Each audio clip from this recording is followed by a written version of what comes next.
शौनकादि ऋषि प्रश्न पूछ रहे सूत जी से। सनत कुमार ने नंदिकेश्वर से बात हुई, कथा चल रही है, ब्रह्मा जी नारद जी को सुना रहे हैं। 75 अवतार भगवान शंकर के बताए हैं शिव पुराण में, 75। विष्णु जी के तो 24 अवतार हैं, अलग अलग समय अलग अलग अवतार लेते हैं। शिव पुराण में लिखा है एक अनूठा अवतार लिया भगवान ने, वो अर्धनारीश्वर अवतार था, जिसकी चर्चा हम दूसरे दिन कर चुके हैं। कथा आगे चलती है।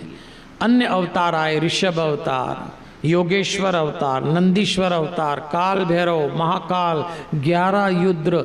विष्णु जी ने जब दत्तात्रेय रूप लिया, ब्रह्मा जी ने चंद्रमा, तब रुद्र ने दुर्वासा रूप लिया, दुर्वासा अवतार आते हैं।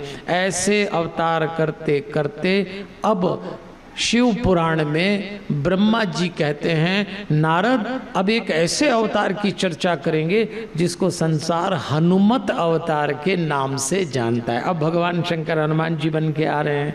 बोलिए हनुमान जी महाराज की जय। शंभुर्जज्ञे कपितुनुर महाबल पराक्रम।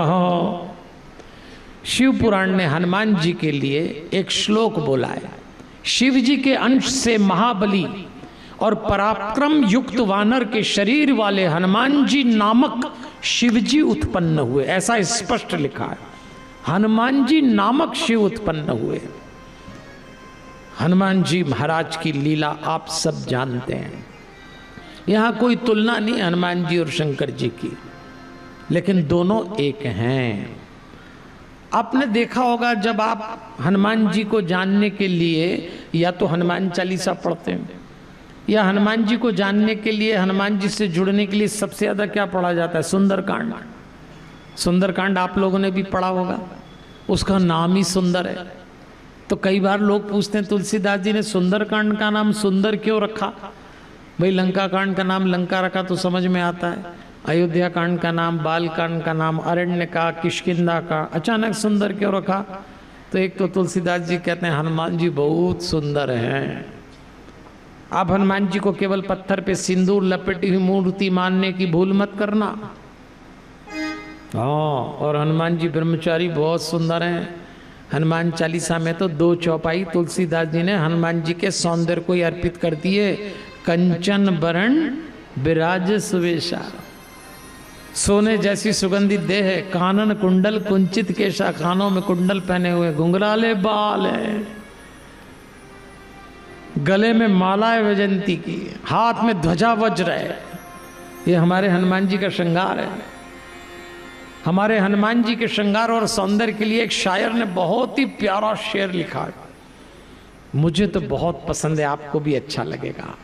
एक बंदर बहुत सुंदर, जिसके अंदर रामचंद्र। ऐसे सुंदर है हमारे हनुमान जी महाराज। हमारे हनुमान जी पराक्रम के लिए तो जाने गए, पर शिव जी का ये जो अंशा अवतार है अपनी सेवा के लिए भी जाना गया। आप सब भी हनुमान चालीसा पढ़ते हैं, सुंदरकांड पढ़ते हैं, इस अवतार को याद करते हैं। तो मेरा निवेदन है कि सेवा का जो स्वरूप नारायण सेवा संस्थान का, वही तो हनुमान जी का उद्देश्य है।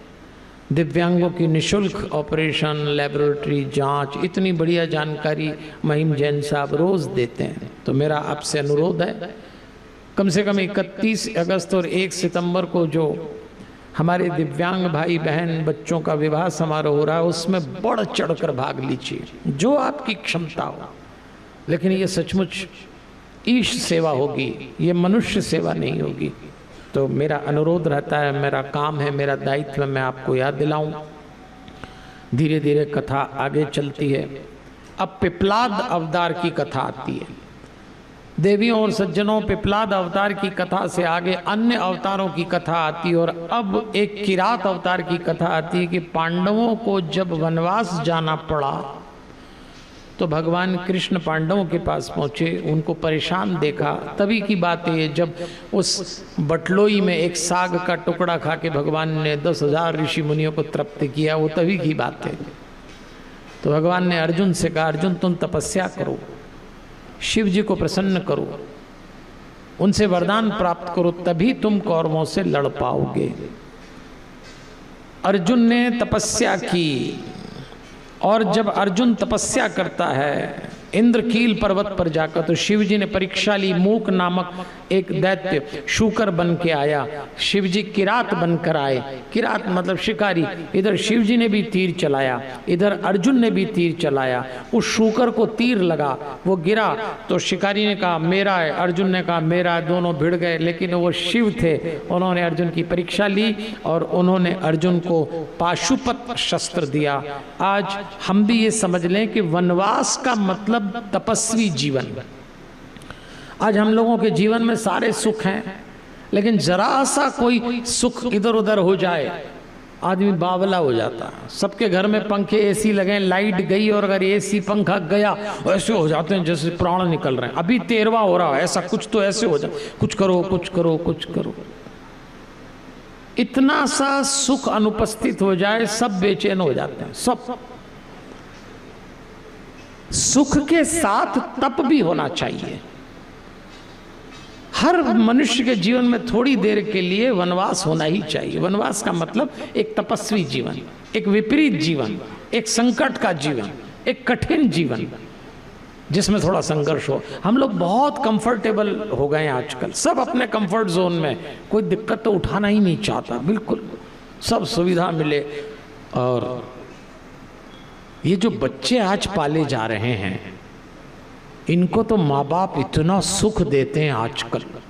आय हाय क्या हथेली पे पल रहे हैं बच्चे। हा ये तो बच्चे जब आंख खोलते हैं आजकल तो आंख खोलते ही देखते हैं सबके अपने अपने कमरे हैं, हर कमरे में पंखा लगाए, एसी लगाए, हर घर में 2-4 गाड़ियां खड़ी हैं। ये तो ऐसा समझते हैं ये सब भगवान स्कीम में ही देता। इनको तो मालूम नहीं इनके बाप दादा ने कितनी मेहनत करके अर्जित किया है। इतना सुख दे रहे हैं, संस्कार भी दीजिए।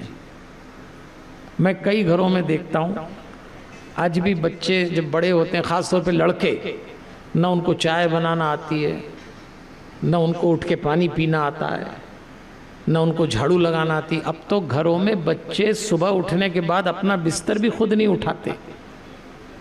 ये क्या कर रहे हैं आप? विचार करना, ये मामला आगे जाके गंभीर हो जाएगा। इसलिए मेरा आपसे निवेदन है कुछ संस्कार सिखाइए, कुछ संघर्ष करना सिखाइए।